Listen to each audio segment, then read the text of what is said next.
बड़ी खबर, पीएफआई पर आखिरकार सरकार ने पाबंदी का ताला जड़ दिया है। पीएफआई पर 5 साल के लिए बैन लगा दिया गया और इससे जुड़े संगठनों की बंदी का भी हुक्म जारी हो चुका है। और इस बीच नरोत्तम मिश्रा का बयान आ रहा है, वो ये कह रहे हैं कि ऐसे संगठनों पर बैन लगाना जरूरी है। तो पीएफआई बैन पर बोले एमपी के गृह मंत्री नरोत्तम मिश्रा। वो कह रहे हैं ऐसे लोगों का फंड कुचलना जरूरी है ताकि ये देश विरोधी गतिविधियां ना करें। ऐसे लोगों को खोद कर निकालेंगे। नरोत्तम मिश्रा का ये बयान सामने आ रहा है पीएफआई प्रतिबंध पर। केंद्र सरकार के गृह मंत्रालय ने पीएफआई पर अगले 5 सालों के लिए बैन लगा दिया है। देश की सबसे बड़ी खबर है और इस पर प्रतिक्रिया देने के लिए हमारे साथ इस वक्त मौजूद है मध्य प्रदेश के गृह मंत्री डॉक्टर नरोत्तम मिश्रा। क्योंकि मध्य प्रदेश वो राज्य है जहां पे बीते एक हफ्ते में 25 लोगों को गिरफ्तार किया गया है पीएफआई के।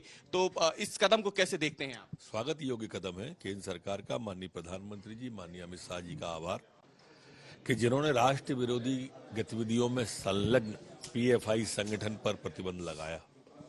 ऐसे संगठनों पर प्रतिबंध लगाया जो हत्या जैसे जघन्य अपराधों पर देश में चिन्हित किए गए। चाहे केरल की बात करें हम, चाहे हम बात उड़ीसा की करें, कर्नाटक की करें, कई प्रांतों में इनके सबूत मिले हैं। इनके आईएसआई से भी जुड़े होने के प्रमाण और सबूत मिले हैं। ये सब बातें गजेट नोटिफिकेशन में हैं और इसलिए इस पर प्रतिबंध लगाना देश के लिए स्वागत योग्य कदम है। एनआईए की जांच में यह भी सामने आया था सर कि गजवाए हिंद की तरफ ये सब बढ़ रहे थे, इस्लामिक राष्ट्र इसे बनाना चाहते थे। कल्पनाएं कोई भी कर सकता है। जहां मोदी जी की सरकार होगी, अमित शाह जी जैसे गृह मंत्री होंगे, वहां कानून का राज होगा और ये सब काल्पनिक चीजें हैं। लेकिन गैर कानूनी गतिविधि किसी को नहीं करने देंगे। एक बात जो देखने में आई थी सर कि ये वो राज्य है जहां पे सिमी बहुत ज्यादा सक्रिय होता था।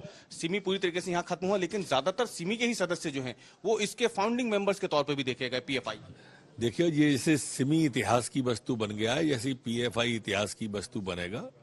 ये जो रात में सर्जिकल स्ट्राइक की है ना देश के अंदर आंतरिक सुरक्षा की, जैसे पहले पाकिस्तान में आतंकवादियों के खिलाफ एयर स्ट्राइक और सर्जिकल स्ट्राइक हुई थी, वैसे ही माननीय अमित शाह जी ने हिंदुस्तान के अंदर कई प्रदेशों में ये आंतरिक सर्जिकल स्ट्राइक की और सारे प्याज के छिलकों की तरह उतरते चले गए, सारे चेहरे बेनकाब हो गए। लेकिन यहाँ पे अगर हम बात करें तो ये तो एक विचारधारा भी है। आपको लगता नहीं सिमी बैन हुआ तो पीएफआई आ गया, पीएफआई पे बैन लगेगा तो ऐसे नहीं कोई दूसरा संगठन सर उठा लेगा? उसको भी कुचल देंगे, बचेगा कोई नहीं। राष्ट्र विरोधी गतिविधि में कोई भी संलग्न पाया जाएगा, किसी को नहीं छोड़ेंगे। लेकिन सर श्योपुर में एनआईए की जांच में एक बड़ा खुलासा हुआ है कि श्योपुर को ये एक बड़ा सेंटर बनाना चाहते थे और अगले कई सालों के लिए वो श्योपुर को अपनी गतिविधियों का प्रमुख केंद्र बनाना चाह रहे थे अपने हेडक्वार्टर के तौर पर। तो अब आपको इसे कैसे, क्योंकि अब हम देखते हैं तो सिमी तो मालवा निमाड़ में ज्यादा सक्रिय था, लेकिन ये तो श्योपुर तक चले गए। ये कहीं तक नहीं जा पाएंगे, ये लौट के घर जाएंगे, कोई नहीं बचेगा। न कहीं ये सेंटर बना पाएंगे, न केंद्र खोल पाएंगे देश के अंदर। प्रधानमंत्री मोदी जी विराजमान है, एक वैश्विक नेता बैठा है, दूरदृष्टि वाला। तो सर यहाँ पे ये जो अलर्ट आज इस बैन के बाद मध्य प्रदेश पुलिस कितनी सतर्क है? क्या आपकी तरफ से कोई अलर्ट या आदेश जारी किए गए हैं? पूरी सतर्क है, पूरे आदेश जारी किए गए हैं। इनकी स्लीपर सेल तक की जांच करना है।